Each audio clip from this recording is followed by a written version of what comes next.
Bago pa man isinilang ang batang si Hageo, sa ina nitong si Cielo ay nagkaroon ng isang malawak na digmaan noon sa bansa. Kaya ang pamilya ni Cielo ay napilitang tumira sa mga yungib upang matakasan ang pagmamalupit ng mga sundalong Hapon. Ilang bundok na rin ang kanilang nalakbay para lamang hindi mahuli ng mga Hapones. Kung saan-saan na sila napadpad, nakasalamuha ng mga taong inakalang may mabubuti ang loob, ngunit masasamang tao pala. Hindi lang mga Hapon ang kanilang kaaway, kundi pati na rin ang kapwa Pilipinong umanib sa mga banyaga at iilang mga individual na gustong pagsamantalahan ang mga walang kalaban-labang mga dukha. Sa kanilang paglalakad sa kagubatan ay may nakita silang usok at sa kanilang tansya ay usok iyon na nagmula sa isang bahay. Kaya nagmasid na muna sila bago nila ito lapitan upang makasiguro kung ang pinagmula ng usok na iyon ay hindi ba galing sa mga Hapon na humahalughog sa mga kagubatan upang hanapin ang mga tumatakas na mga Pilipino.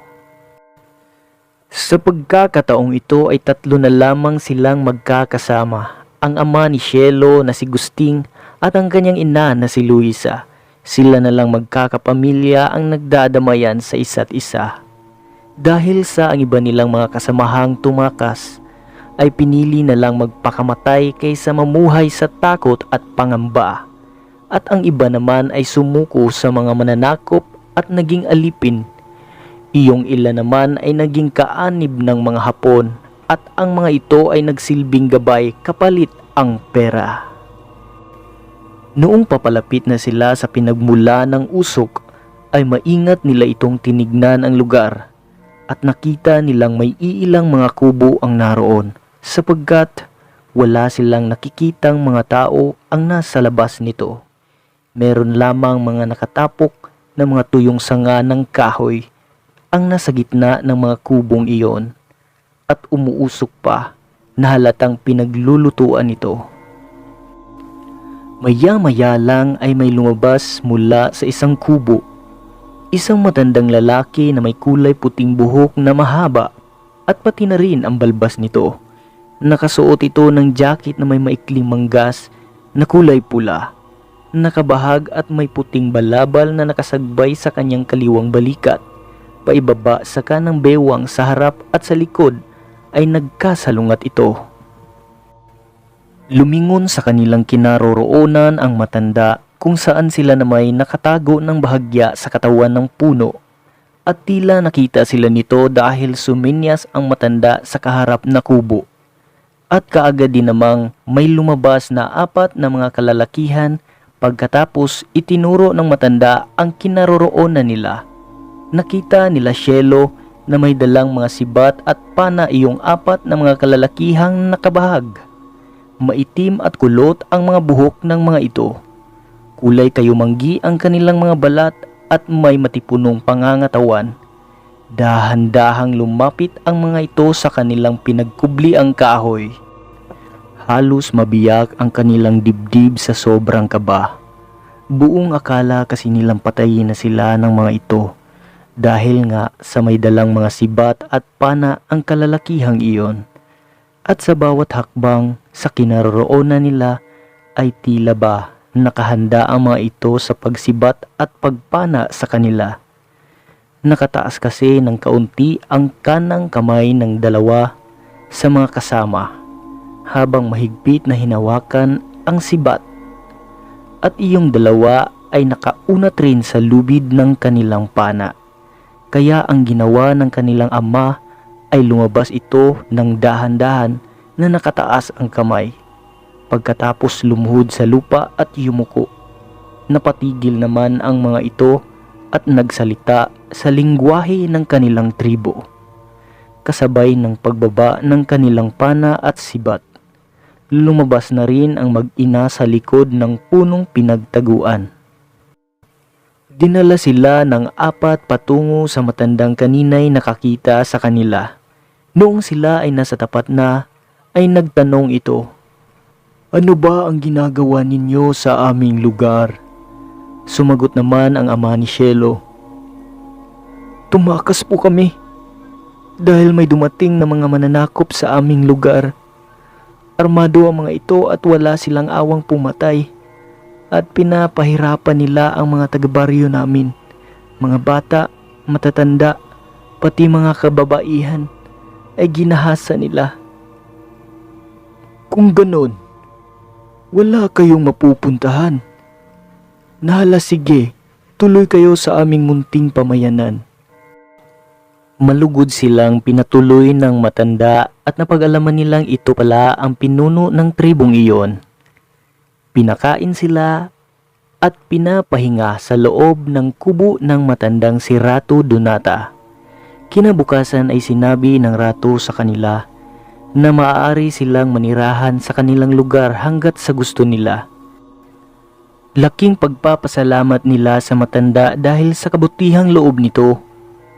Inutos ng Ratu sa kanyang mga mandirigma na gawan sila ng kubo. Natapos kaagad ang kanilang kubo sa loob lang ng isang araw, kaya dito na sila tumira. Sa ilang linggo nilang paglalakbay sa kagubatan ay naranasan nila ang matinding pagod, mga sugat sa katawan at samot-saring pakiramdam na bumaon sa kanilang puso't isipan. Medyo nagkaroon rin sila ng pansamantalang kapayapaan sa lugar na iyon.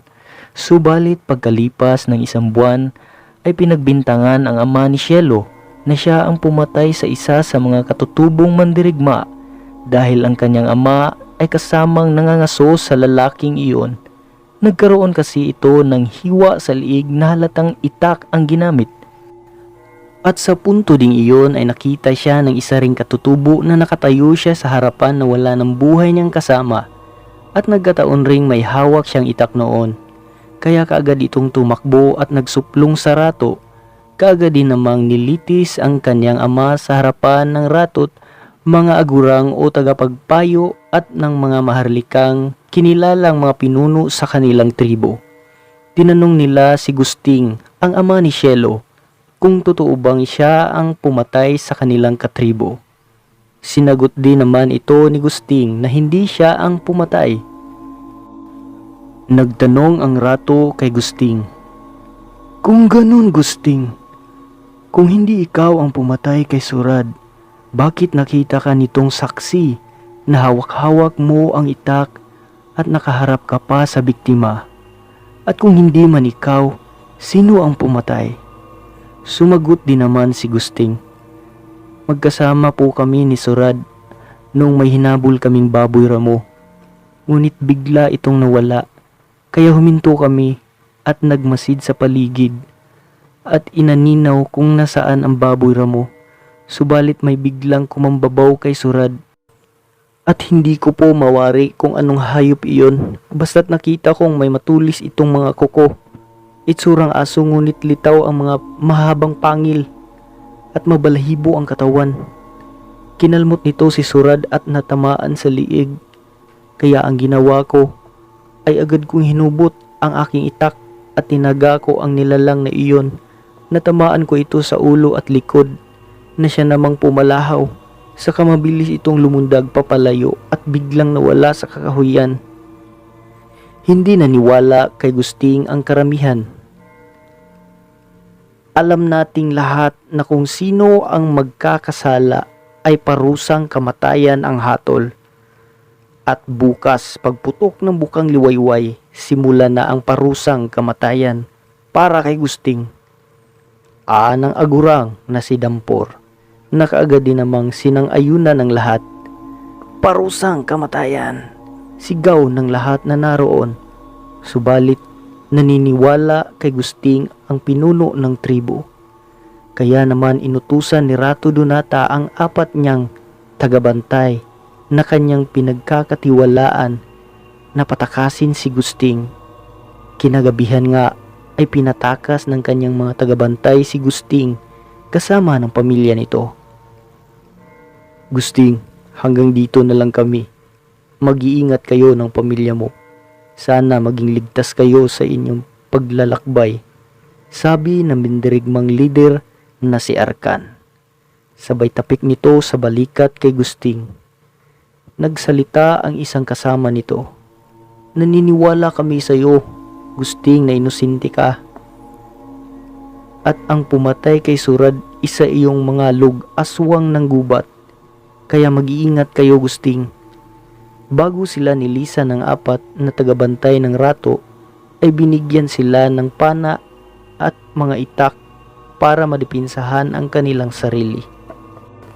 Sinindihan nila ang kanilang sulo na gawa sa kawayan at nagsimula na maglakad ang pamilya ni Gusting patungo sa kung saan sila makahanap ng yungib na mapagpapahingaan sa gabing iyon. Maya-maya lang ay may nakita silang maliit na kuweba at pumasok sila doon. May dala naman silang makapal na kumot kaya hindi sila gaanong nilalamig. Inilagay nila ang sulo sa gilid ng kanilang hinihigaan upang hindi makalapit ang makamandag na mga ahas. Kinabukasan ay kaagad din naman silang umalis sa kuwebang iyon dahil kailangan nilang makahanap ng pamayanan na hindi pa naabot ng mga Hapon gaya noong unang tribo na kumupkup sa kanila. Hanggang sa gitna ng kanilang paglalakbay ay napunta sila sa isang ilog at sa hindi inaasahan ay nakasulubong nila ang mga sundalong Hapon na kaagad din naman silang pinaputukan ng mga ito. Natamaan sa kaliwang binti ang ina ni Cielo, samantalang ang kanyang ama naman ay natamaan sa may bandang tagiliran. Dahil sa natamong tama ng bala ay napagapang sa lupa ang mga magulang ni Cielo. Anak, tumakbo ka na. Huwag mo na kami isipin ng iyong inay. Takbo na. Sige na. Pero itay, sige na, tumakbo ka na. Napilitang tumakbo at iwan ni Cielo ang kanyang mga magulang dahil sa paparating na sa kinaroonan nila ang mga Hapones. Hindi alam ni Cielo kung saan siya patutungo.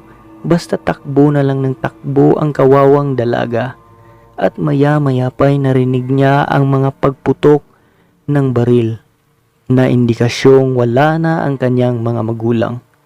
Iyak ng iyak si Cielo habang sinisikapan nitong makalayo sa mga walang puso't awang mga Hapon.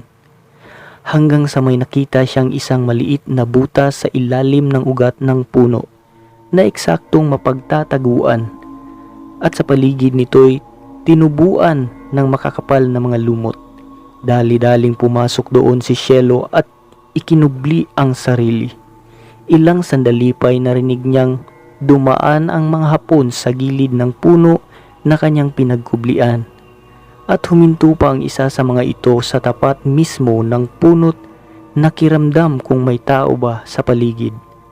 Kumakabog ng husto ang dibdib ng dalaga sa sobrang kaba sa mga sandaling iyon, at sa kabutihang palad ay lumisa na ang mga Hapon sa lugar.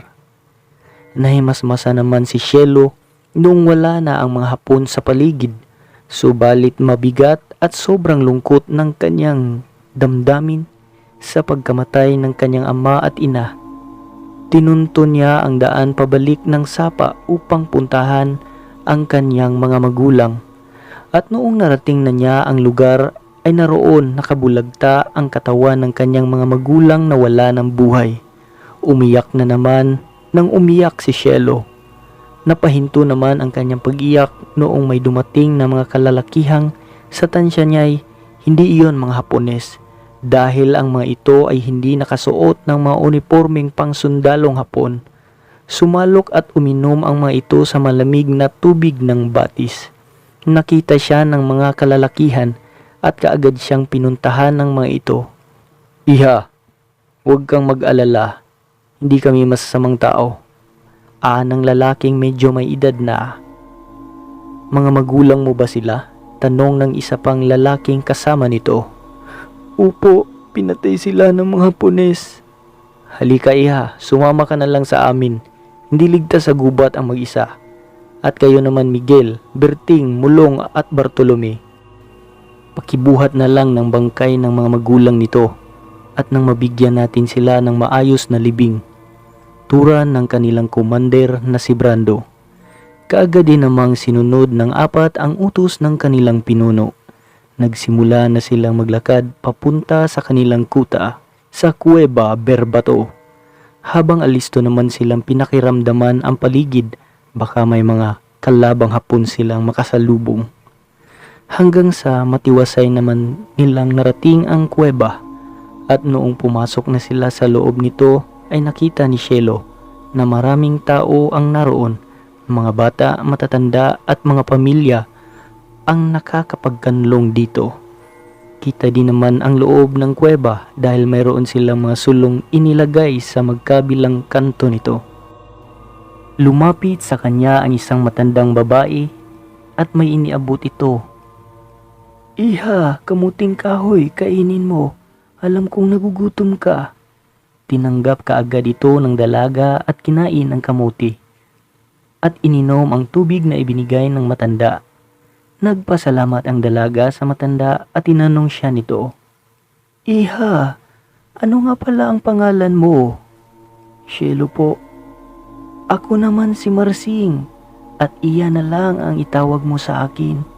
"Sige po, Iya Marsing." Matapos makapagpahinga saglit sina Commander Brando at ang mga kasamahan niya, ay inutusan niya ang ibang mga kalalakihan na maghukay ng libingan para sa mga magulang ni Cielo. Sa gilid ng bunganga ng kuweba nila ito inilibing. Nagsimula ng magtakip silim sa mga oras na iyon. At ang lahat na naroon sa kuweba ay taos-pusong nakiramay kay Cielo, na nakakapagpapagaan naman ng loob ng dalaga kahit papaano. Noong kinagabihan ay natutulog na ang lahat ng mga bata at matatanda pati na si Cielo. Habang ang mga kalalakihan naman ay salit-salitan silang nagbabantay sa paanan ng kuweba. Hanggang dumating na ang umaga at hinati ni Commander Brando ang 40 kalalakihan sa 4. 20 ang nagbabantay sa kuweba, 10 ang mangangaso para sa pagkain at 10 rin naman ang magroronda sa kagubatan upang manmanan ang galaw ng mga sundalong Hapon. Ang grupo nila Commander ang nagmamanman sa mga kalabang Hapon. Nilibot nila Commander Brando ang paligid ng gubat at nakita nila sa di kalayuan ang kanilang mga kalabang na sa 30 Hapon ang paparating sa kinaroroonan nila. Kaya't umalingaw-ngaw ang putukan sa magkabilang panig. Samantalang si Commander ay suminyas sa kanyang mga kasamahan na doon tumakbo sa lugar na may marami silang mga patibong na inilagay. Dahil kung makikipagsabayan sila sa barilan ay siguradong mauubusan sila ng bala, lalo pat isa para sa 3 ang labanan. Kaya dihado talaga ang grupo nila Commander. Habang papaatras sila ay sinundan din naman sila kaagad ng mga Hapones hanggang narating na nila ang lugar na kanilang inihanda sa mga kalaban. Bitay doon, bitay dito. Tusok doon, tusok dito, at hulog sa butas na may matatalim na mga kahoy sa ibaba, sabayan pa ng kanilang pagbaril sa mga ito, hanggang naubos nila ang kalaban. At nagsalita si Commander, "Sige, kolektahin ang lahat ng mga armas ng mga namatay." Nalipol nila ang 30 Hapon na wala man lang nasugatan sa kanila. Matapos makuha ang lahat ng mga armas at mga bala ng kalaban ay agad din nilang ibinalik sa dati ang kanilang mga patibong. Samantala dumako naman po tayo sa kinaroroonan ng 10 nangangaso. Maswerteng nakahuli din sila ng isang usa at baboy ramo. Kaya kaagad na bumalik ang mga ito sa kuweba ng Berbato at doon ay kinatay ang nahuli nilang mga hayop. Nabusog ang lahat sa araw na iyon. Subalit doon sa mga Hapon ay meron palang isang hindi namatay kasama ng 30 at natunto nito ang kinaroroonan nila Commander Brando dahil gumamit pala ito ng telescope. Nagsuplong ang sundalong iyon sa kanilang general at kinagabihan ay pinadalhan ng 100 sundalo ang kinaroroonan nila Commander. Kinapang sila ng mga sundalong Hapon. Kaya naman isa-isang naglagasan ang mga kasamahan ni Commander Brando sa tahimik na paraan.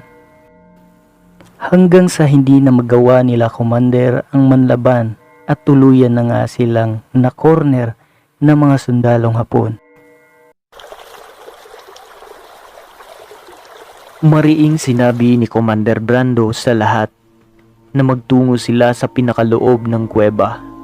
Sa pagkakataong ito ay 10 na lang silang natitirang may kakayahan sa pakikipaglaban, habang sinisikapan nilang maprotektahan ang mga pamilyang kanilang kasama. Sinubaybay nila ang makipot na lagusan ng kuweba. Tanging malamlam lang na ilaw ng sulo ang nagsilbing liwanag sa madilim na kanilang dinaraanan. Mahaba ang lagusan ng kuweba na kanilang tinahak. May tinataya itong 10 kilometro ang layo papalabas sa kabila. At alam ng commander kung saan ang dulo ng lagusang kanilang binabaybay. Papunta ito sa kabilang lungsod. Medyo nagkaroon na rin ng tubig na hanggang sa tuhod ang sahig ng kanilang dinaraanang lagusan at dumadaloy ang tubig sa ilalim nito. Maraming lagusan ang kuweba, kaya isang pagkakamali lang sa pagtahak ng isa sa mga ito ay tiyak malagay sa alanganin ang kanilang mga buhay. At dahil dito, maingat na tinahak nila Commander ang nag-iisang lagusang nakasisiguro siyang ito ay ligtas. Ganun pa man, naghanap ng paraan si Commander upang mailigaw niya ang mga Hapon na sumusunod sa kanila. Kaya naisip niyang lagyan niya ng sulo ang bunganga ng lagusang papuntang kaliwa para magmukhang may tao roon at doon magpunta ang mga Hapon. Hanggang sa tuluyan nang nakapasok ang lahat na kasamahan ni Commander sa lagusang ligtas daanan. Mga kalahating oras lang ang pagitan ay dumating ang mga Hapon sa gitna ng kuweba, kung saan nandito kanina ang grupo nila Commander Brando. Nakita ng mga banyaga ang malaking espasyo sa gitna ng kuweba. May tubig na rin ang sahig nito at walang ibang maririnig kundi ang patak ng tubig na mula sa itaas noong mga batong may matutulis ang dulo.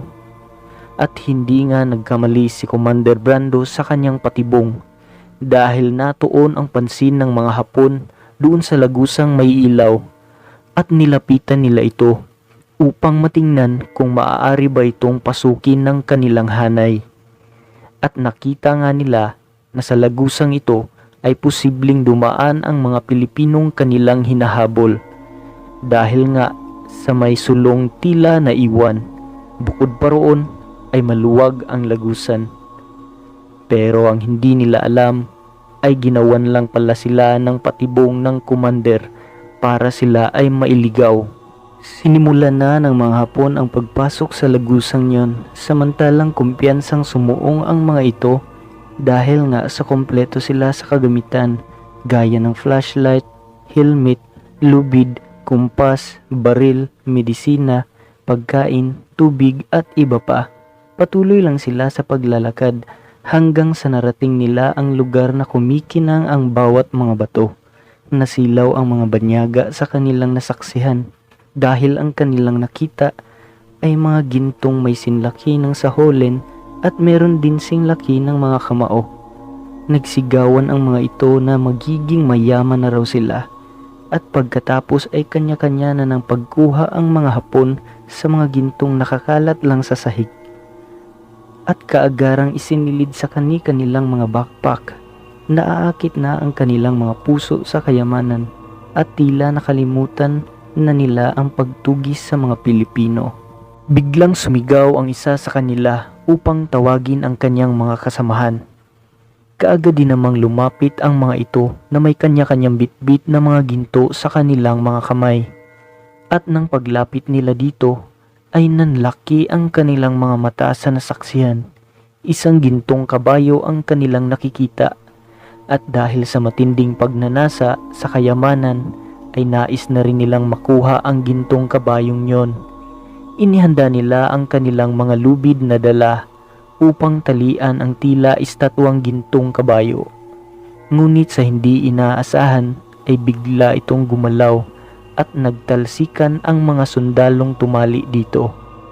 Tumama sa pader ang 4 na sundalo at nadurog ang mga buto nito sa katawan, at ang 3 naman ay tumarak ang mga katawan nito doon sa matutulis na mga bato sa kisame ng kuweba. Tumakbo ang ginintuang kabayo, at sa bawat maapakang mga bato nito ay magiging isang ginto.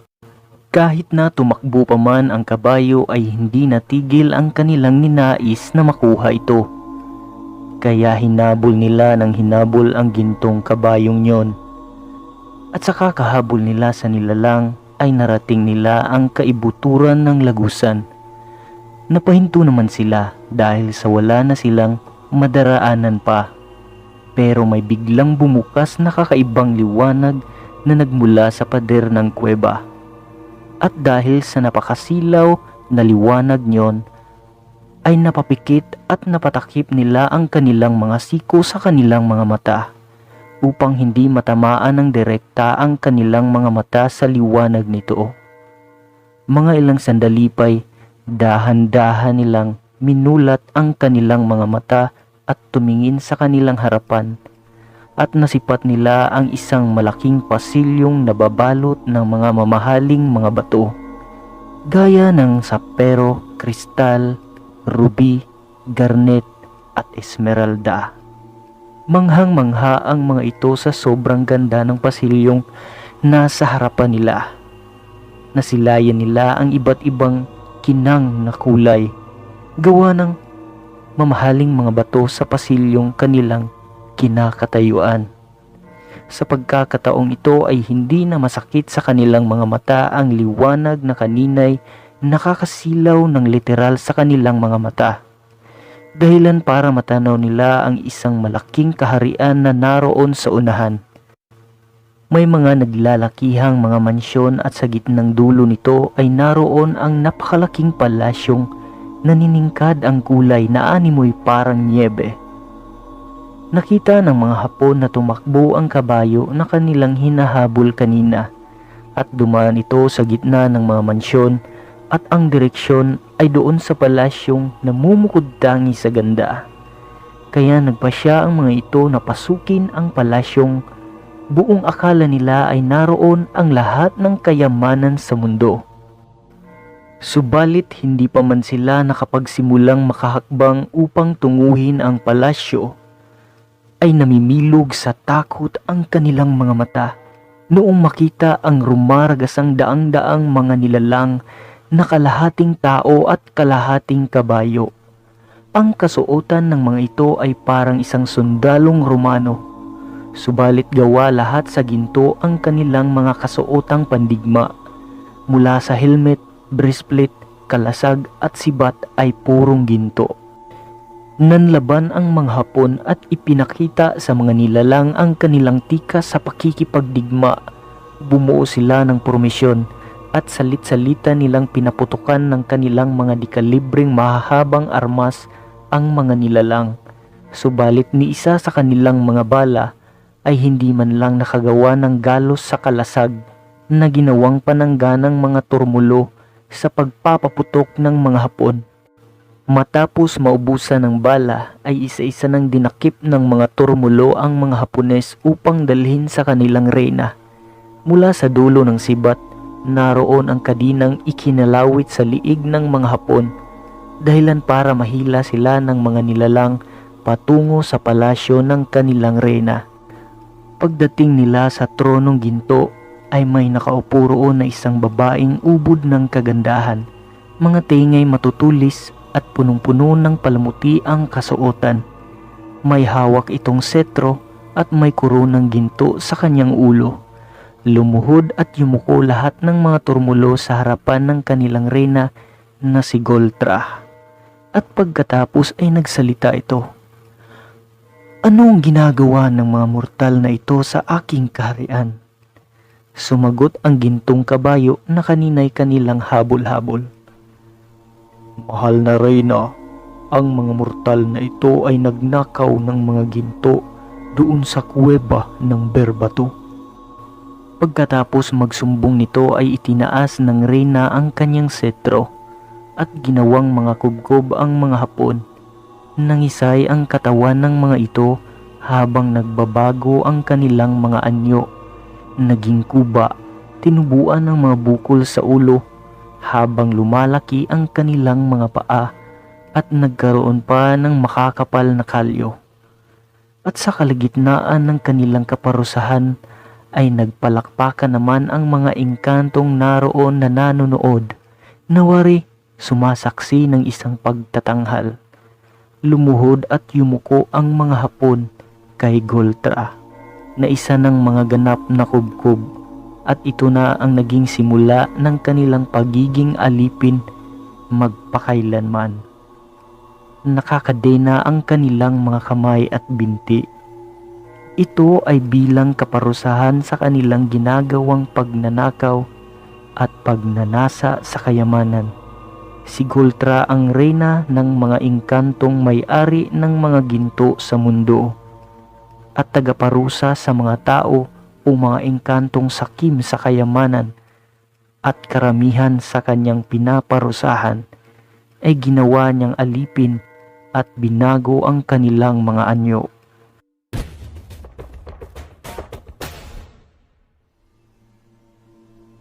Sa kinaroroonan naman nila Commander Brando ay patuloy lang sila sa paglalakad at matapang na dumaan sa mga kumpol ng ahas sa kuweba, at nakasalubong pati na rin ang mga paniking nagpulasan sa paglipad dahil nagambala ang mga ito sa kung anong nag-udyok sa mga paniki upang magpulasan sa paglipad, at hindi maiwasan na bumangga ang mga ito sa kanila. Kaya nagkaroon sila ng mga kaunting galos mula sa mga kuko ng mga paniki. "Bilisan natin dahil mukhang may nagbabadyang panganib sa lagusang ito," sigaw ng commander sa kanyang mga kasamahan. At noong papalabas na sila sa lagusan ay biglang yumanig ang buong paligid. "Takbo na!" sigaw ni Commander Brando. Habang sila'y tumatakbo ay nagkaroon naman ng mga pagbitak ang daraanan at nagsimula na ring magbagsakan ang mga bato mula sa itaas, at nagsara ang bunganga ng lagusan dahil sa pagguho nito. Mabuti na lang bago nagsara ang lagusan ay nakaligtas ang lahat, ngunit si Cielo ay nadulas sa bangin na nasa labas ng kuweba, at nagpagulong-gulong ito paibaba at sumampa ang katawan ng dalaga doon sa malaking ugat ng puno at nawala nito ng malay. Nalungkot ang commander at ang lahat na kanyang kasama sa pagkahulog ng dalaga sa bangin. Inakala nilang patay na si Cielo dahil sa lalim ng bangin na pinagbagsakan ng katawan nito. Nanghihinayang man ay wala nang magawa ang mga kasamahan ni Cielo, kundi ang ipagpapatuloy ang pakikipagsapalaran sa buhay. Mataas na ang sikat ng araw noong nagkamalay si Cielo. Mabuti na lang at hindi nagkaroon ng bali sa katawan ang dalaga. Mga galos lang at mga pasa ang natamo nito. Bumangon siya at bumaba sa nasampahang ugat ng puno. Dahan-dahan niyang nilakad ang palusong na daan paibaba habang kumakapit ang bawat kamay nito sa mga baliling tanim. Pagkababa niya ay bumungad sa kanya ang malaking ilog. Hindi alam ng dalaga kung saan siya patutungo. Ngunit ramdam niya ang pagod at pagkauhaw, kaya mabilis siyang nagtungo sa ilog upang uminom ng malamig na tubig sa batis. Pagkatapos ay umupo ang dalaga sa isang malaking bato upang makapagpahinga, at maya-maya lang ay nakaramdam ng pagkahilo at muling nawala ng malay ang dalaga nang nakasandal sa malaking bato. Sa kalagitnaan ng kanyang pagkawalang malay ay may dumating na mga sundalong Hapon upang magsalok ng maiinom, ngunit nakita si Cielo ng mga ito, kaya naman agad nakaisip ng hindi maganda ang mga Hapon sa dalaga. Nagising si Cielo dahil hinipuan siya ng isa sa mga ito, at napabalikwas ang dalaga at dali-daling tumakbo. Nakaagad din naman siyang hinabol ng Hapon na humipo sa kanya. Nahawakan ang kanyang buhok at kaagad na kinumbabawan ang dalaga. Napahiga sa batuhan si Cielo. Kaagad na pinunit ng Hapon ang damit ng dalaga, at noong makita nito ang maputi at kaakit-akit na dibdib ng dalaga ay naglalaway na parang asong ulol ang manyakis na panot na hapon. Habang nakaluhod na nakakumbabaw ito ay mabilisang tinanggal ng panot ang kanyang sinturon at ibinaba ang pantalon. Habang nagtatawa na naman ang kanyang mga kasamahan na nag-aantay na matapos ang panot upang sila na naman ang susunod na gagahasa sa dalaga. Nagsisigaw si Cielo at pilit na kumakawala sa pagdagan sa kanya ng panot. Walang humpay naman itong dumila sa tenga, liig at dibdib ng dalaga. At noong tinanggal ng panot ang kanyang armas na nakasabit sa kanyang balikat para sana hindi maging sagabal sa kanyang paghahasa, ay biglang natigil at nanlaki ang mga mata ng kanyang mga kasamahan noong biglang naputol ang liig nito at sumagitsit ang maraming dugo sa liig at ang ulo nito ay gumugulong-gulong sa mga batuhan at tumampisaw sa tubig kasabay ng pagbagsak ng katawan nito ng patihaya.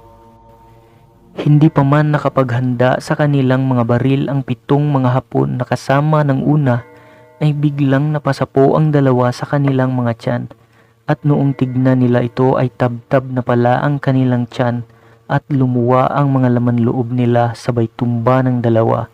Ang 5 natitira ay pinagdikit nila ang kanilang mga likod upang makapaghanda dahil sa misteryosong nilalang na umaatake sa kanila na hindi nila nakikita. Pinapakiramdaman ng mga Hapon ang paligid at narinig nila ang tunog sa iba't ibang direksyon, kaya naman ay pinagbabaril nila kung saan may maririnig silang tunog sa hangin. Isang tunog pa ng pagkalmot ay putol kaagad ang liig ng dalawa sa mga ito.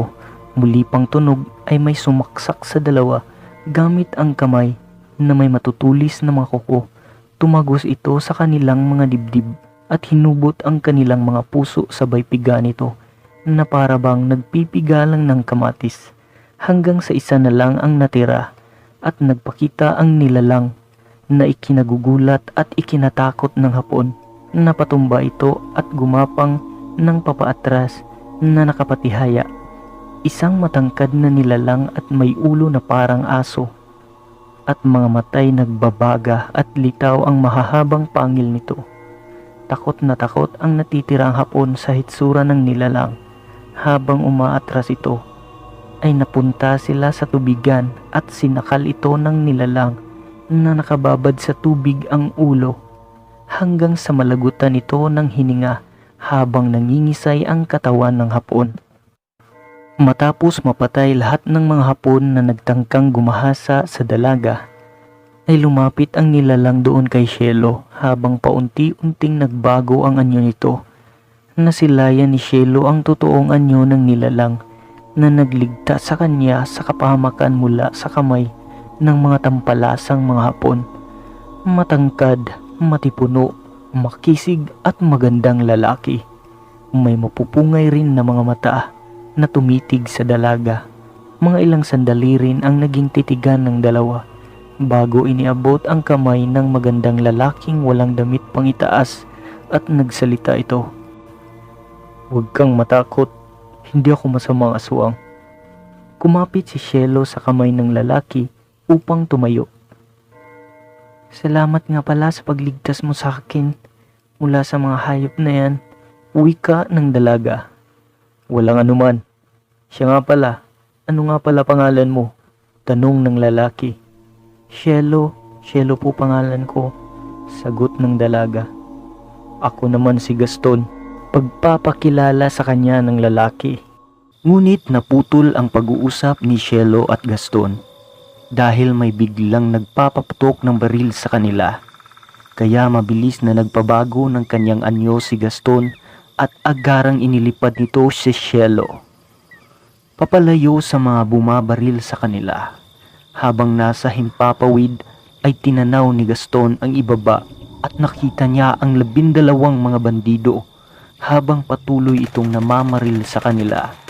Pumapaitaas si Gaston kaya hindi nagawa ng mga ito ang patamaan sila. Lumipad si Gaston papunta doon sa mataas at matarik na bundok para ilayo si Cielo sa mga bandidong namamaril sa kanila. Pagdapo nila doon ay nagwika si Gaston. Shelo, dito ka lang. Babalik ako at wag na wag kang aalis dito. Maliwanag? Bakit? Saan ka pupunta, Gaston? Basta, dito ka lang. Babalikan kita. Pagkatapos magsalita, ay mabilis na pumapailan lang sa ere si Gaston gamit ang kanyang malaki at malakas na mga pakpak habang nakaupo ang dalaga sa may katamtamang laki ng bato ay nasilayan nito ang angking liksi at bagsik ng lalaking si Gaston dahil sa magiting na paglipad nito patungo sa mga kalabang bandido. Lumilipad si Gaston sa alapaap na para bang isang agilang nagmamasid sa kanyang kalaban sa ibaba at noong makita niya ang isang bandido ay kaagad siyang bumulusok pa ibaba upang dagitin ang lalaki. Dinala niya ito sa kataas-taasang ere at noong masipat ni Gaston sa ibaba, ang 5 bandido na magkasama ay pinili nitong doon ihulog ang lalaking kanyang dinagit upang ipakita sa mga ito kung sino at kung ano ang kanilang kinakalaban. Bumagsak mismo sa harapan ng 5 ang katawan ng lalaki habang nagtalisikan sa mga ito ang nagkalasog-lasog na laman at dugo ng kanilang kasama. Tumingala ang mga bandido sa itaas at nakita nila ang aswang na si Gaston. Habang nakatingin ang mga ito sa kanya, ay ipinakita ni Gaston ang kanyang mabangis na anyo at umaangil na animoy isang gutom na leon na handang umaatake sa kahit anong oras. Nataranta at nanginginig sa takot ang 5. Kaya nagpulasan ang mga ito sa pagtakbo patungo sa kanilang mga kasama. Pagkarating nila sa kinaroroonan ng mga ito ay kaagad nilang ipinaalam sa kanilang leader ang nangyari kay Procopio. "Master, ang kapatid niyo po," wika ng isang bandido. "Bakit? Anong nangyari kay Procopio?" "Wala na po ang inyong kapatid." Pagkarinig ng kanilang leader ay nanggagalaiti ito sa mga kasama ng kanyang kapatid. Kwinilyuhan at pinukpok sa ulo ang nagsumbong gamit ang kanyang 357 na baril. "Mga wala kayong kwenta, bakit ninyo pinabayaan ang aking kapatid?" "Humiwalay po kasi yung kapatid ninyo sa grupo, Master, kaya nadagit siya ng aswang," paliwanag ng isa sa kanilang leader. "Isa ka pa, tarantado ka pala eh," sabay suntok nito sa lalaking nagpaliwanag. "O kayo, anong tinitingin-tingin nyo dyan?" Walang nangahas na sumagot sa 10 sa kanilang master na si Victor. "Lintik lang ang walang ganti," galit na wika ng leader. Samantalang bumalik na si Gaston doon sa bundok kung saan iniwan nito ang dalaga. Shelo, sumama ka sa akin. "Saan tayo patungo, Gaston?" Basta't sumama ka na lang, wag nang maraming tanong. Sagot nito sa dalaga. Dinala na nga ni Gaston ang dalaga sa kanilang kaharian kung saan naroon naninirahan ang iba't ibang uri ng mga aswang at ang tawag sa kahariang ito ay Quinto Limbo. Ang lugar na ito ay hindi makikita o mapasok ng ordinaryong tao lamang dahil kagaya lang din ito sa kaharian ng mga engkanto na nasa ibang dimensyon ng ating daigdig. Noong malapit na sila sa kaharian ng Quinto Limbo ay nag-usal ng orasyon si Gaston upang mabuksan ang portal ng kanilang kaharian. Matapos mabanggit nito ang orasyon na pagpapabukas lagusan, 1 segundo lamang ang pagitan ay nasa loob na sila ng lugar na iyon. Nakita at naramdaman ng dalagang si Shelo ang kakaibang itsura at temperatura sa lugar. Kulay itim ang kalangitan nito at tanging buwan lang ang nagsilbing tanglaw ng kahariang iyon. May mga puno na animoy walang mga buhay dahil sa maitim rin ang kulay ng mga ito. Kakaiba rin ang pag-ihip ng hangin sa lugar dahil nagdala ito ng kakaibang lamig na nakakapagpangilabot kay Shelo. Marami ring mga naririnig ang dalaga na mga iba't ibang uri ng huni, mga kaluskos at mga kumpas ng pakpak. "Anong lugar ito, Gaston? Nasaan na ba tayo?" tanong nito. Nasa kaharian ka ng mga kauri ko, Shelo.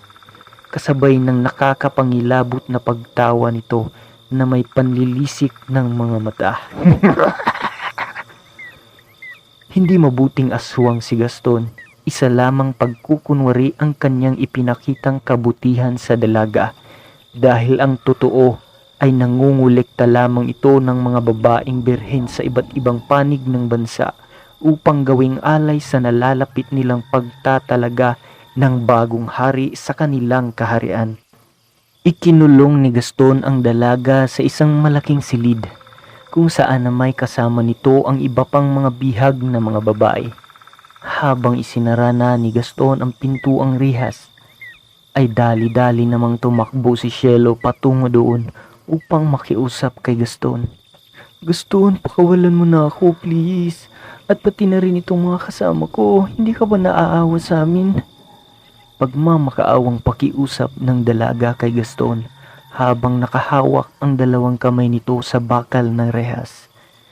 Tiningnan lang siya nito at saka tumalikod na ang mapagkunwaring Gaston. Habang tumalikod ito ay panay naman ang pagmamakaawa ng dalaga sa lalaki. Nagtungo si Gaston doon sa kanyang amang hari na si Harold upang ipagtimpla ng nakakalasong dugo, at ito ang dahilan kung bakit unti-unting nang hihina ang katawan nito. Ang kanyang itinimplang dugo ay dugo ng tao, ngunit may halo itong dugo ng Leviathan. Ang dugo ng Leviathan ay ang nagsilbing pinakalason na lihim niyang ihinalo sa preskong dugo ng tao. Dahil sa laso na ito ay nagkaroon ng malalang karamdaman ang hari ng mga aswang. Kaya nagpasya ang hari na magtalaga ng papalit sa kanya bilang maging pinuno at karapat-dapat na mamuno sa kaharian ng Kintulimbo. At ang pinili ni Haring Harold na papalit sa kanya ay ang kanyang bunsong anak na si Argos. Ngunit hindi pa ito ipinaalam sa buong kaharian kung sino ang itatalagang hari. Kaya naman ay naghanap ng paraan si Gaston para siya ang magiging hari at hindi si Argos. Kaya nais nitong mapatay ang ama bago pa man dumating ang panahon ng pagtatalaga. Ama, ito na ang gamot sa iyong karamdaman. Uminom ka, ama, para manumbalik ang dati mong lakas. Wika ni Gaston. Kaagad namang ininom ng hari ang dugo na may lason. Matapos makainom, ay nanikip kaagad ang dibdib nito at hindi na makahinga hanggang sa tuluyan na ngang binawian ng buhay si Haring Harold. Ngumiti si Gaston habang pinagmamasdan ang ama na nasa higaan nito na wala ng buhay. Umiiyak ng malakas si Gaston at nag-iinarting lubos na nagdadalamhati sa pagkamatay ng kanyang ama. Habang yakap-yakap ang ama, narinig ito ng kanyang mga kapatid at sila'y pumasok sa loob ng silid ng kanilang ama. Nalungkot ang kanyang mga kapatid sa pagkawala ng kanilang amang hari. Mga ilang sandali pa'y sinabi kaagad ni Gaston sa kanyang mga kapatid. Aking mga kapatid, ikinalulungkot ko ang pagkamatay ng ating ama. Subalit sinabi niya sa akin, bago siya mamatay, bilang inyong panganay na kapatid na lalaki, ay ako raw ang magmamana ng kanyang trono. Sumang-ayon naman ang kanyang limang mga kapatid maliban kay Argos. Ngunit tahimik lang si Argos ng mga panahong ito dahil mas prioridad niya ang pagtuunan ng pansin ang pagkamatay ng kanilang ama. Matapos ang pag-uusap ng magkakapatid ay kaagad na ipinatawag ni Argos ang kanilang mga alipin upang asikasuhin ang bangkay ng kanilang ama. Binalot ng kulay itim na tela ang katawan ng hari at saka nilagyan ng langis. Pagkatapos ay dinala sa labas ng palasyo at ipinatong ang katawan nito sa mga kahoy upang sunugin ang bangkay nito. Nasaksihan ng buong nasasakupan ng kaharian ang pagsunog sa bangkay ng kanilang hari. Nalungkot ang lahat ng mga aswang, lalong-lalo na ang mga anak ng hari maliban lang kay Gaston. Sa gitna ng pagsunog sa katawan ng hari ay nagsalita si Gaston. Mga minamahal kong mga kauri, Ikinalulungkot ko ang pagkamatay ng ating hari.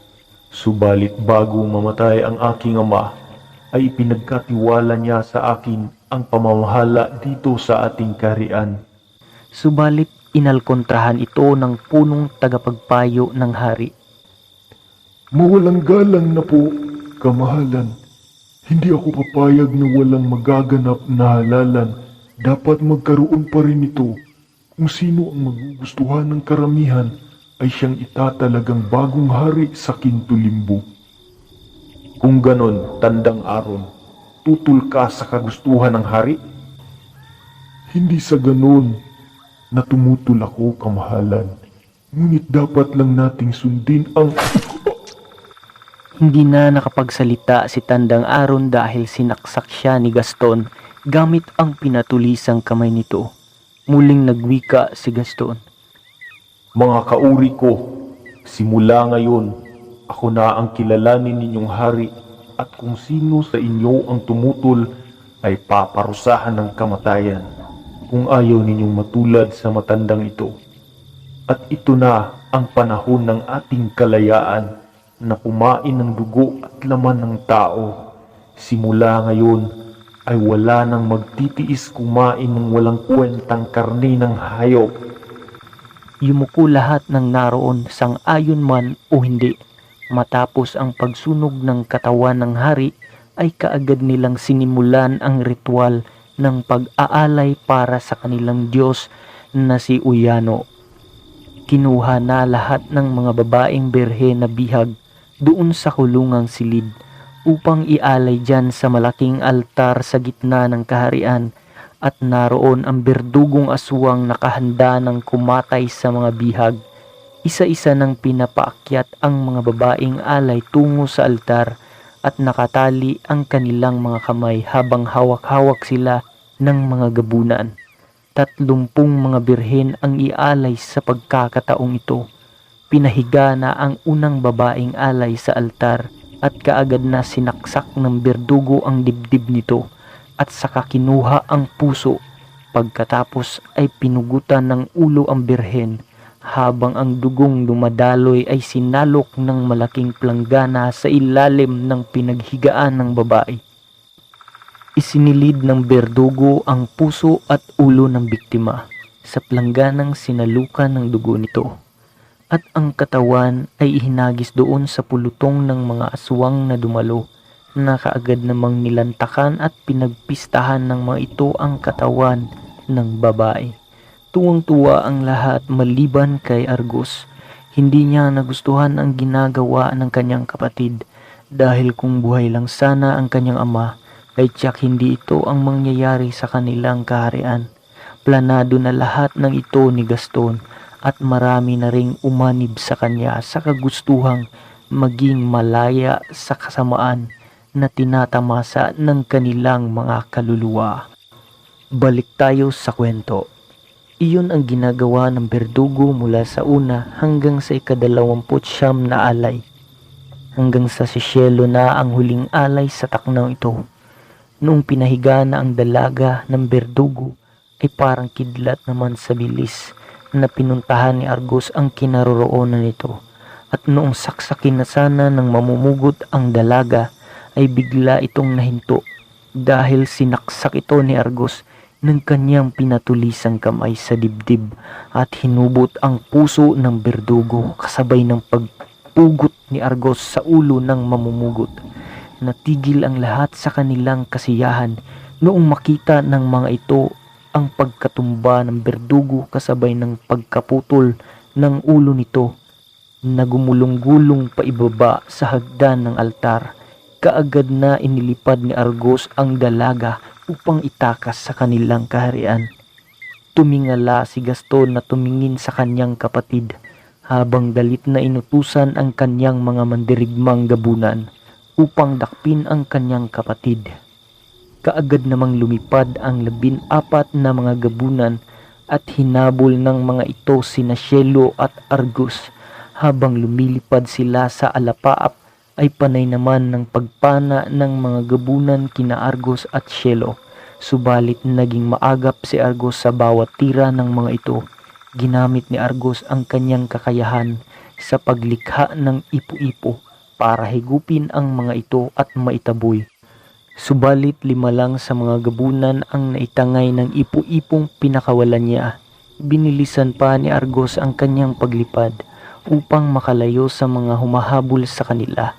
Matagumpay naman nilang natakasan ang mga gabunang tauhan ng kanyang kapatid, at sa taknang ito ay nasa mundo na sila ng mga tao.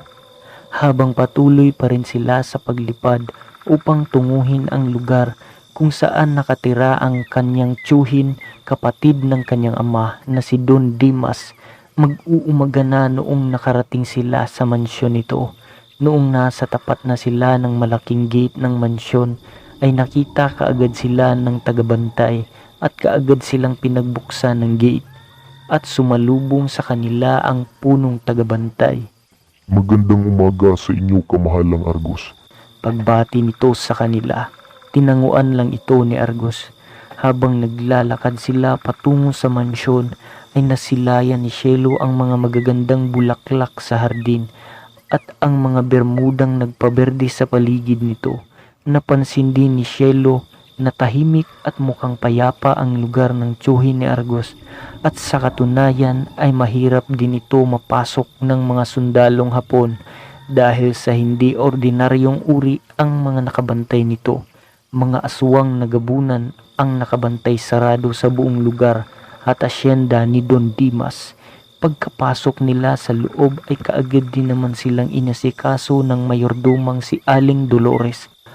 Habang sila'y kumakain ay kapansin-pansing kasabay nilang kumakain ang mga katulong ni Don Dimas. Ayaw kasi nitong hindi makasabay sa pagkain ang kanyang mga katulong dahil parang pamilya na kasi ang turing niya sa mga ito. Oo, isang aswang din ang tiyuhin ni Argos, subalit hindi ito kumakain ng karne ng tao. At ang tanging kinakain lang nito ay ang half-cooked na beef stick na galing lang din sa farm nito. Matapos nilang kumain ay inihanda na rin ng mga katulong ang silid na para kay Argos at ang silid na para kay Cielo. Habang sila ni Argos at ang tiyuhin nito ay nagpunta sa ikalawang palapag ng mansyon at doon sila sa beranda nag-uusap ng masinsinan. Pamangkin, bakit nga pala nagpunta ka dito sa akin? Kamusta na nga pala ang ama mo?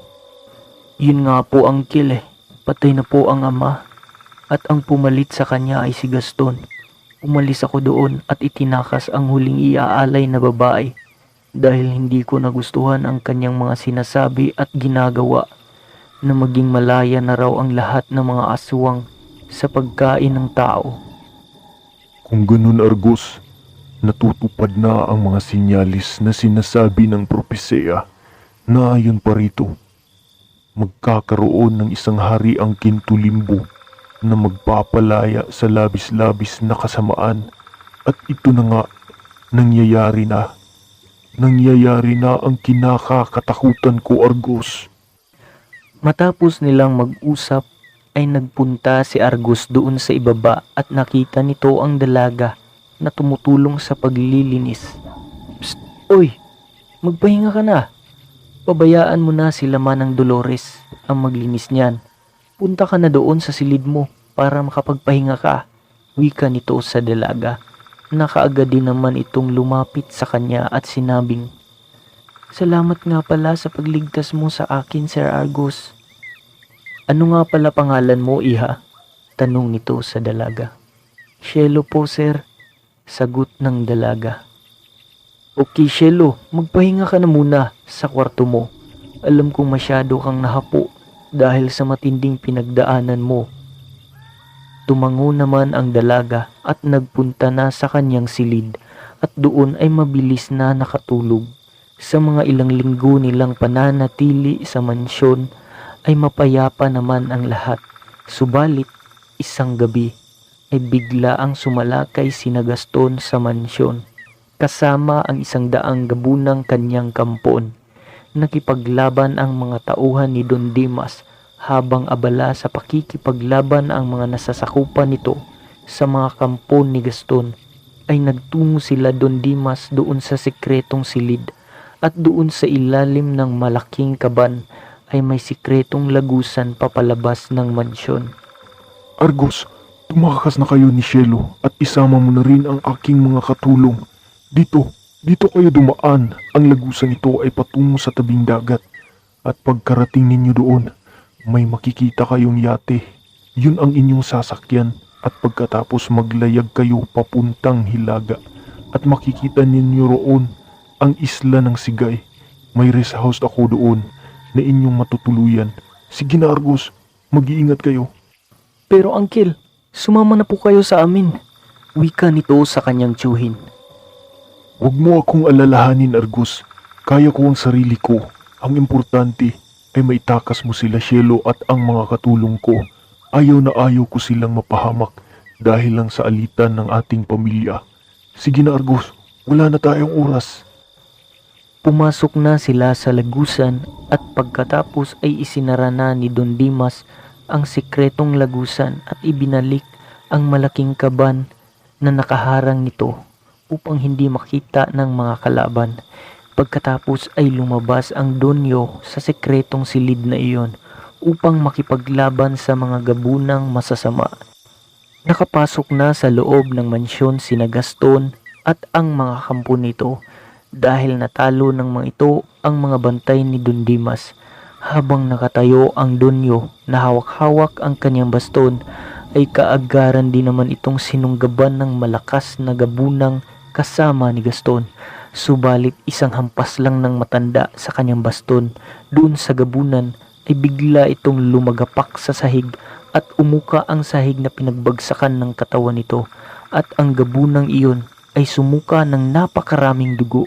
Gawa ng nadurog ang mga buto nito sa katawan at isang segundo lamang ay binawian kaagad ito ng buhay. Kung hindi niyo po na itatanong, si Don Dimas ay isa siyang kabraon, ang pinakamalakas at pinakamataas na uri ng aswang. Balik na po tayo sa kwento. Nakita ito ng mga kampo ni Gaston ang nangyari sa kanilang isang kasama, kasabay ng pagwika ng matandang kabraon. Huwag ninyo akong subukan kung ayaw ninyong matulad sa isa ninyong kasama. Ganun ba, Uncle? Wika ni Gaston sabay tanong nito sa kanyang tiyuhin. Nasaan sina Argos at ang babae? Yun lang naman ang pakay ko rito, Uncle. Kung ayaw ninyong tapusin ko ang buhay mo, ay sabihin mo na sa akin kung nasaan ang kapatid ko at si Cielo. Dumaan na muna kayo sa ibabaw ng aking bangkay bago ninyo malaman kung nasaan ang inyong hinahanap. Pumantig ang tenga noong marinig niya ang litanya ng matanda. Kung kaya naman ay kaagad niya itong sinunggaban. Ngunit naging maagap si Don Dimas at mabilis din itong ikinumpas ang kanyang baston at nagawa nitong maibalibag ang pamangkin ng walang kahirap-hirap. At dahil sa lakas ng impact ay tumilapon ang katawan nito papalabas ng mansyon. Habang ang dingding ng mansyon ay siya namang pagkawasak nito, gawa ng pagtama sa katawan ni Gaston. Noong makita ng mga gabunan ang sinapit ng kanilang pinuno sa kamay ng matanda, ay nag-aapoy ang kanilang galit sa kabraon at sa walang pagdadalawang isip ay kaagad nilang sinakdapan ng sabay-sabay ang matanda. Habang hawak ng kabraon ang kanyang baston ay yumuko ito at noong mga nasa isang hakbang na lang ang pagitan ng 20 gabunan kay Don Dimas ay kaagad itong nagpakawala ng kidlat na nagmula sa kanyang baston at dahil sa lakas ng bultaheng inilabas nito ay parang huminto ng sandali ang paggalaw ng mga gabunan sa kanyang paligid at pagkatapos ay isa-isang nagiging abo ang mga ito na umaagag-ag sa hangin. Habang nakayuko si Don Dimas na nakapaluhod ang kanang tuhod at hawak ang kanyang baston sa kanang kamay na kanya ring itinukod sa sahig. Matuli naman siyang inatake ni Gaston ng matinding pagkalmot mula sa kanyang likuran. Subalit noong kinalmot na ni Gaston ang matandang kabraon, ay kaagaran din naman itong naglaho na parang bula, kasabay ng pagtama ng matutulis na kuko ni Gaston sa katawan ng kanyang tiyuhin. At noong masipat niya ito sa kanang bahagi, ay nasa likod na si Don Dimas. Akma na rin siyang paghampasin ng baston nito. Pagkahampas ng matanda kay Gaston, ay kaagaran din namang humakbang ito pakaliwa, kung kaya't hindi tumama ang baston ni Don Dimas. Ngunit sa isang kisap mata ni Gaston ay bigla na namang nawala ang matandang kabraon. Muli na naman itong nasa likuran at hindi ito kaagad napansin ni Gaston. Kaya natamaan siya nito, saka tumilapon muli papalabas ng mansyon, at sa bawat masagiang puno ng katawan niya ay sila rin namang pagkabali-bali. Habang patuloy ang pagkatilapon ni Gaston, ay kaagad naman siyang sinunda ng matanda, at noong nasa tapat na si Don Dimas sa kanyang pamangkin, ay kaagad niya itong inundaya ng pagsuntok ng pasalungat pagkatapos hinampas ng kanyang baston, kaya sumubsob sa lupa ang katawan nito. Habang nakahiga sa uka ng lupa ay nasuka ng dugo si Gaston dahil sa tindi ng kanyang tamang natamo. Nilapitan ni Don Dimas ang pamangkin at sinabing, Hindi mo ako kaya, Gaston. Masyado ka pang bata upang makipagtagisan ng lakas sa iyong tiyuhin. Noong marinig siya ng kanyang pamangkin, ay tumawa lang ito kahit halatang nasasaktan. Yun pala ang dahilan ng kanyang pagtawa, ay nakita pala nitong papanain ng kanyang kampon ang matandang kabraon, habang matuli namang tumarak sa likuran nito ang palasong mayroong lason, at ang lason na ito ay nagmula sa kamandag ng suwaga. Lubha itong mapanganib. Isang segundo lang ay mamatay kaagad ang matamaan ng kamandag nito. Tiningnan ni Don Dimas ang dulo ng palasong tumagos sa kanyang dibdib, at kaagad niya itong nalaman na may kamandag ng suwaga ang palaso, dahil nasamyo niya ang matinding amoy nito na animoy isang matapang na asido. Kung kaya naman ay kaagarang nagbago ang anyo nito, naging isang mabangis na halimaw si Don Dimas, at hinubot nito ang palasong tumarak sa kanyang katawan. Nagulat ang lahat ng mga gabunan sa anyo ng isang kabraon, dahil sa malahiganting laki ng nilalang, at may makapal itong pakpak na hindi tinatablan ng kahit anong uri ng sandata. Pagkatapos ay kasabay ring nagbago ng anyo si Gaston, ngunit maliit lang ito ikumpara mo sa kanyang tiyuhin, at sa pagkakataong ito ay nagharap na ang dalawang malalakas na halimaw. Hinampas ng matandang kabraon ang kanyang baston kay Gaston, ngunit sa pagkakataong ito ay naagaw ni Gaston ang kanyang baston, at kaagad na binali ang sandata ng matanda. Pagkatapos ay sinuntok ng pamangkin ang dibdib ng kanyang tiyuhin, at isinaksak sa liig nito ang dalawang binali niyang baston. Napaluhod ang matandang kabraon. Pagkatapos ay sinipa ito ni Gaston, kaya tumilapon si Don Dimas ng patihaya. Noong sigundahan na sana niya ito ng pagsaksak ng kanyang pinatulisang kamay, ay kaagad din namang naglaho ang kanyang tiyuhin. Maya-maya lang ay nasipat ni Gaston na lumilipad ito sa itaas, habang hinubot ng matanda ang sariling baston na nakabaon sa kanyang liig. Imbis na manghina ay tila mas lalo pang lumakas ang matandang kabraon. Pumapailan lang naman sa alapaap si Gaston kung saan naroon ang kanyang tiyuhin, at doon naganap ang matinding sagupaan ng dalawang halimaw. Kaliwat kanang pagkalmot ang ginawa ng bagitong kabraon doon sa matanda, subalit sa bawat pagkalmot nito ay siya namang pagtama ng suntok ng matanda kay Gaston. Iba't ibang direksyon ang kanilang kinalalagyan sa ere, habang naganap ang salitang pag-atake sa bawat isa. At noong nakadistansya na ang isa sa kanila, ay may binanggit na salita si Don Dimas, at ang kanyang baston ay nagiging isang kalkote. Ang kalkote po ay isa itong malaking sandata na may bigat na 10 kilo, at ang itsura nito ay parang isang espadang mayroong mahabang kalaso ang dulo. at gawa ito sa purong bakal. Habang si Gaston naman ay bigla na lang nagkaroon ng dalawang sandata na galing sa kanyang demonyong gabay. At ang sandatang ito ay tinatawag na subhan. Para po itong palakol, subalit nagbabaga ang bakal nito. Balik tayo sa kanilang sagupaan. Sabay nilang inatake ang isa't isa. Mistulang gumagamit ng arnes si Gaston dahil sa dalawa nga ang hawak niyang subhan. Walang habas nitong itinaga sa kanyang tiyuhin ang kanyang sandata. Pakanan, pakaliwa, papasok at papalabas. Maagap din namang masalag ng matanda ang subhang sandata ni Gaston gamit ang kanyang kalkote. At sa bawat pagtama ng kanilang mga sandata ay siya namang pagkakaroon ng nakakabinging tunog na animoy tunog ng kidlat sa kalangitan hanggang sa tumilapon at naging abo ang subha na hawak ni Gaston ng kanyang kaliwang kamay. Ngayon ay isa na lang ang hawak nitong sandata hanggang sa tumilapon din ito at nagiging abo rin kagaya ng una. Noong makita ng kanyang mga kampon na dihado na ito sa labanan, ay kaagad na lumilipad paitaas ang mga gabunan upang pagtulungan ang matandang kabraon.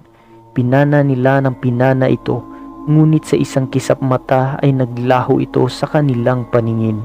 Nahinto naman ang mga gabunan sa kanilang ginagawang pag-atake gamit ang kanilang mga pana.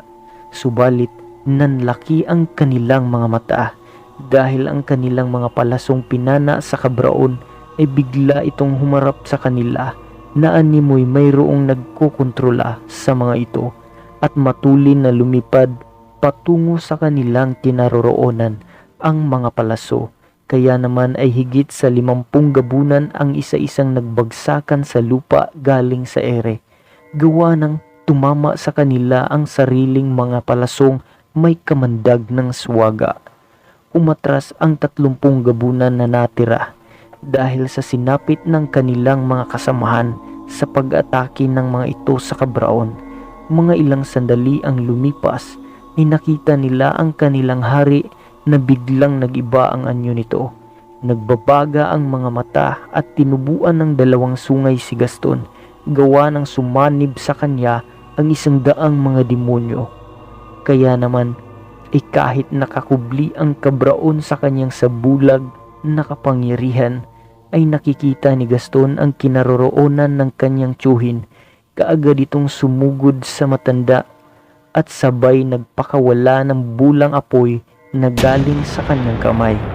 Tumama kay Don Dimas ang bulang apoy sa kanyang katawan na sobrang lakas, kaya bumagsak ito sa lupa. Dumapo si Gaston sa tapat ng kanyang tiyuhin habang nakahiga ito sa umukang lupa. Ngayon tanda, sino ang mas malakas sa atin? Uwika nito habang kumalawit at pumulupot sa liig ni Don Dimas ang nagbabagang latigo na nagmula sa kamay ni Gaston. Nasaan ang aking kapatid at ang babae? Tanong nito kay Don Dimas. Hindi sumagot ang kabraon sa tanong ng pamangkin, kaya naman mas lalong humigpit pa ang latigong pumulupot sa liig ng matanda at unti-unting nasunog ang katawan nito hanggang sa tuluyan na itong nagiging abo ang katawan ng isang rehemeng kabraon na si Don Dimas. Sa kinaroroonan naman nila Argus ay nakalabas na sila sa lagusan. Habang nasa baybayin sila ay nakita nila ang yati na kanilang masasakyan na nakaangkla at nakalihera sa may tulay na kahoy. Kahit papaano ay aninag nila ang lugar, gawa ng maliwanag ang buwan noon. Matapos makasakay sa yati ang lahat ay kaagad na nilang nilisan ang pulang baybayin. Pahilaga ang kanilang destinasyon gamit ang radar at kumpas ay kampante si Argus na marating nila ang isla ng Sigay. Para po sa mga magtatanong kung ano ang kaibahan ng radar at kumpas, ang radar po ay ito yung device na magdidetect sa mga ibang barkong makasalubong at hindi lang barko ang kanyang idetect nito, pati na rin yung mga mababaw na parte ng dagat o matatawag nating bahura o pulo upang maiwasan ang disgrasya. Yung kumpas naman ay siya ring instrumentong magpapakita sa iyo kung nasa ang direksyon ka na sa iyong kinaroroonan o magtuturo ito upang hindi ka maligaw. Kaya kung mahilig ka man sa paglalakbay, mapadagat man o sa lupa, dapat mayroon kang mga instrumentong ganito upang maiwasan ang pagkaligaw o disgrasya. Ayun po, balik na tayo sa kwento. Subalit habang nasa kalagitnaan na sila ng laot, ay biglang sumadsad ang yate na kanilang sinasakyan, na para bang tumama ito sa bahura, umababaw na parte ng dagat. Ipinagtataka ito ni Argus dahil hindi ito na-detect ng radar, kaya ikinambyo niya ng papaatras ang yate at nanlaki ang kanilang mga mata nung makita ang isang higanting ahas. Natabunan ng ulo nito ang sinag ng buwan sa kalangitan. Habang itinaas ng ahas ang kanyang ulo, ay agad din namang tumuklaw ito na para bang gustong gusto niyang lamunin ng buo ang yating sinasakyan nila Cielo. Mabutit na ibinelta kaagad ni Argus ang gobernador ng makina, kung kaya naiwasan nila ito at kaagarang iniliko ni Argus ang timon papalayo sa dambuhalang ahas na iyon sa karagatan. Matulin na minamaniho ni Argus ang yate, subalit singbilis din silang sinundan ng dambuhalang ahas na nasa kanilang likuran lamang.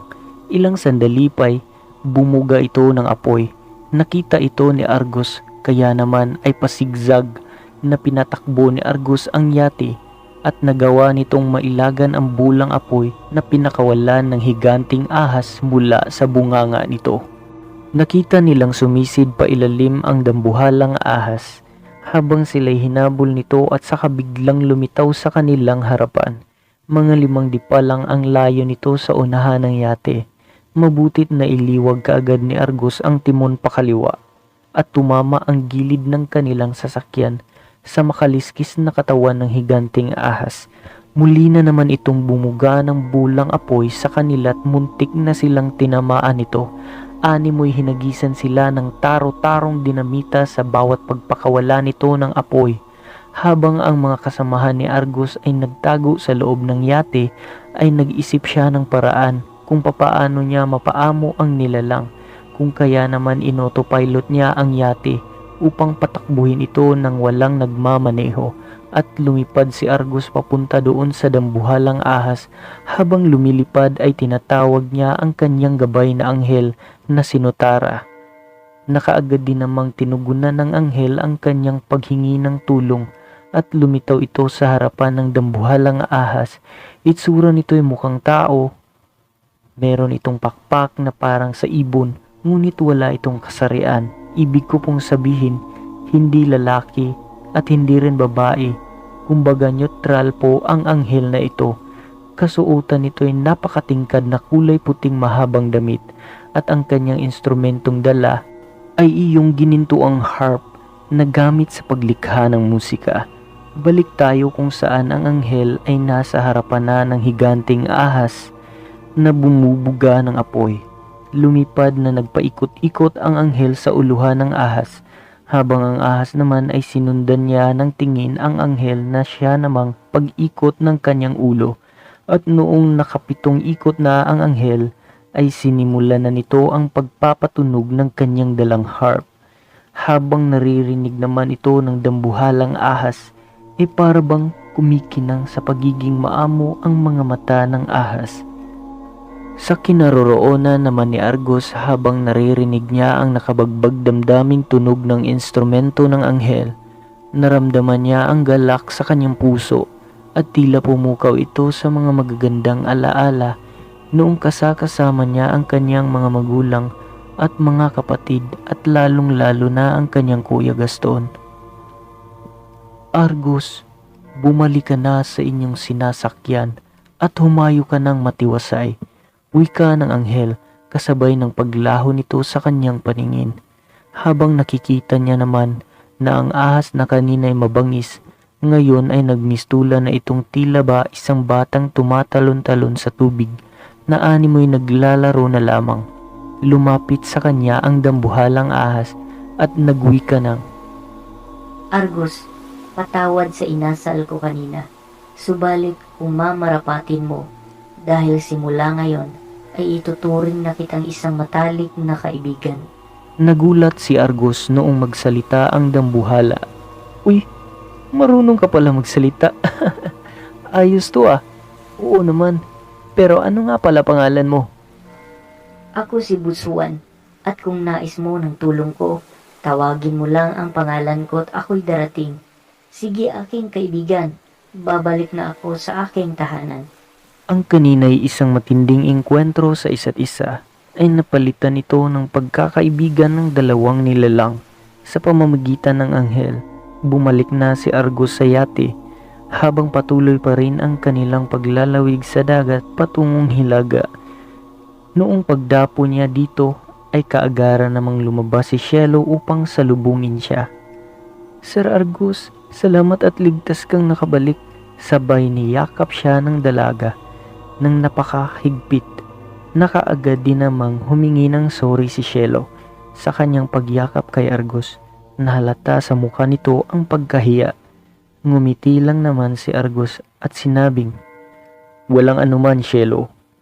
Habang sina Aling Dolores naman at ang mga kasama nitong 16 na mga katulong ay kinikilig noong makita nilang niyakap ni Cielo si Argos.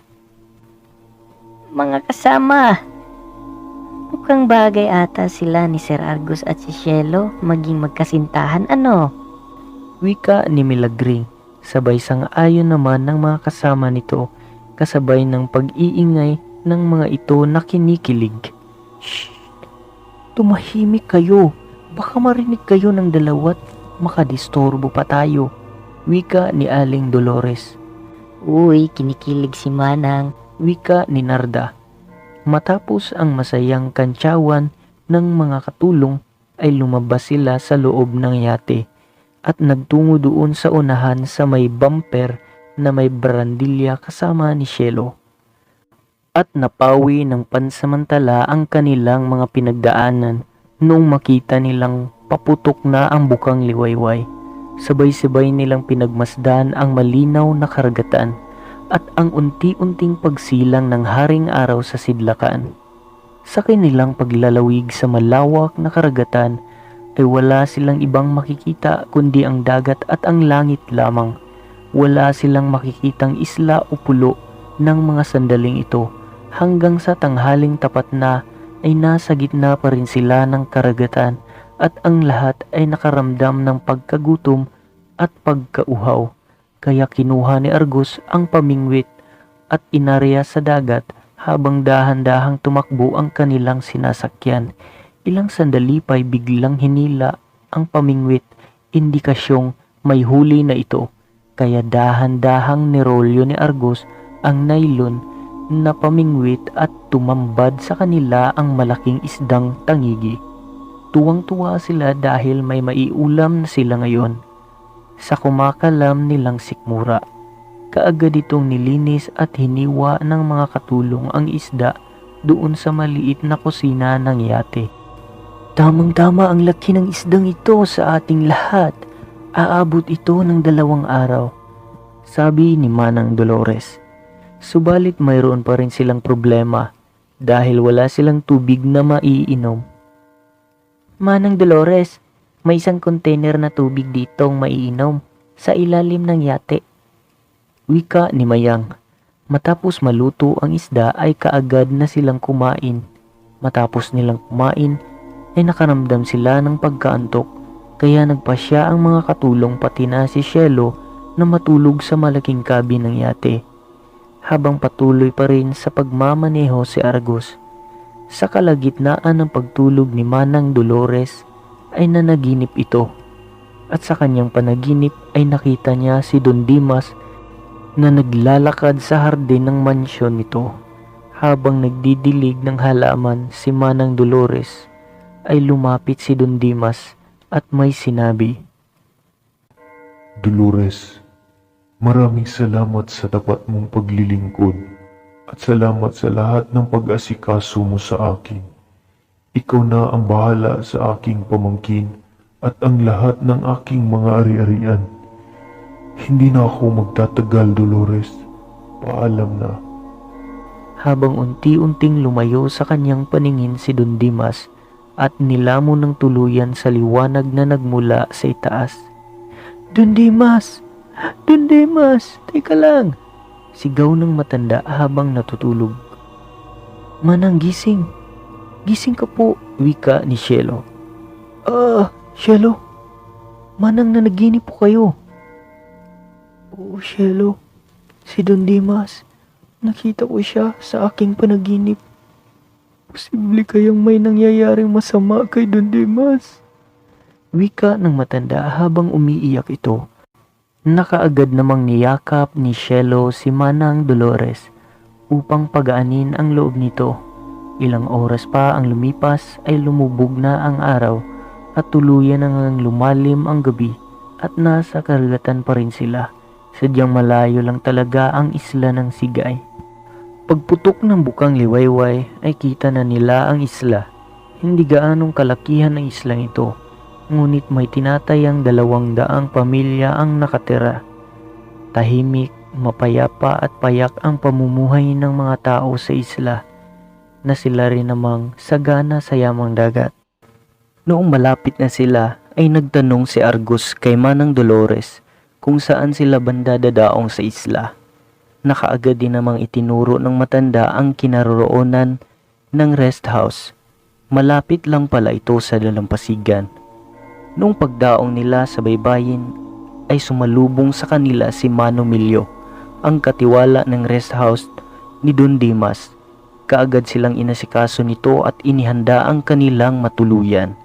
Nakakompound kasi ang bahay ni Don Dimas sa islang ito at mayroong 4 na mga bahay na may pangkaraniwang laki sa bawat sulok ng compound, habang yung malaking bahay naman ay nasa gitna. Ngunit sa laki ng lupain ng area sa loob ay napakaluwag pa rin ito. Mayroong napakalawak na bermudahang grass patungo sa baybayin, habang nakaharap naman ang malaking bahay sa dagat. Pagkatapos ay nagtanong si Mano Milyo sa mayordoma.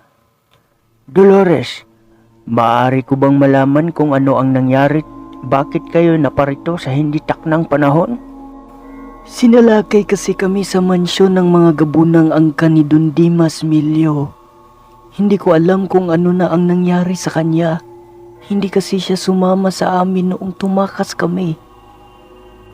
Diyos ko, kahit alam nating maraming mga bantay si Don Dimas, subalit hindi pa rin natin maiwasan ang mag-alala sa kanya.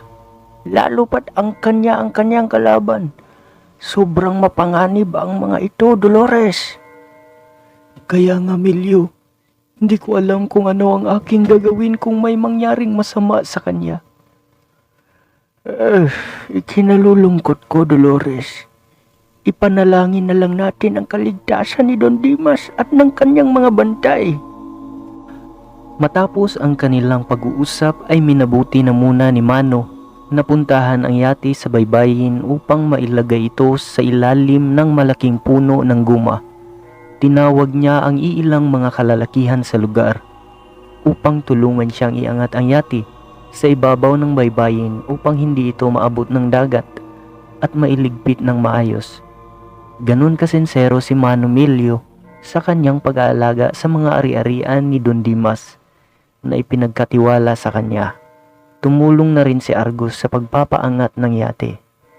Pagkatapos maisaayos ang bangka ay kinuha na ni Mano ang 2 galong tuba upang ipainom sa mga mandaragat na tumulong sa kanila. Naku, Emilio, nag-abala ka pa. Ayos lang naman kami. Wika ni Chodoro.